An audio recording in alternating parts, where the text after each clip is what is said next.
తోటకూర కర్రీ అండి. చేసేద్దామా? తోటకూర కర్రీలో ఏముందిలే అనుకుంటున్నారా? అదేనండి. పులిహార తాలింపు పెట్టి వెరైటీగా చేసేద్దాం పదండి.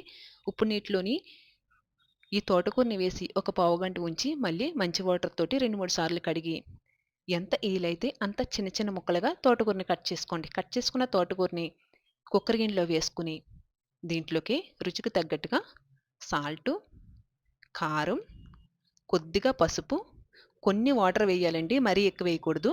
ఒకసారి బాగా కలిపేసుకున్న తర్వాత కుక్కర్ మూత పెట్టి విజిల్ పెట్టుకుని స్టవ్ మీద పెట్టి ఒక 3-4 విజిల్లు వేయించుకోండి. ఇలాగ అయిపోయిన తర్వాత ప్రెషర్ అంతా పోయిన తర్వాత మూత తీసి ఈ తోటకూరని ఒకసారి బాగా కలిపేసుకొని పక్కన పెట్టేసుకోండి. స్టవ్ మీద బాండీ పెట్టుకుని 2, 3 టేబుల్ స్పూన్ల ఆయిల్ వేసుకున్న తర్వాత దంచిన వెల్లుల్లి వేసి ఫ్రై చేయండి. దీంట్లోకి ఒక స్పూను శనగపప్పు, ఒక స్పూను మినపప్పు, పావు టేబుల్ స్పూను ఆవాలు, ఎండుమిర్చి వేసి ఫ్రై చేయండి. చిన్న ముక్కలుగా కట్ చేసుకున్న ఉల్లిపాయలను కూడా పావు కప్పు వేసుకుని పచ్చిమిర్చి, కరివేపాకు కూడా వేసుకొని ఫ్రై చేసుకోండి.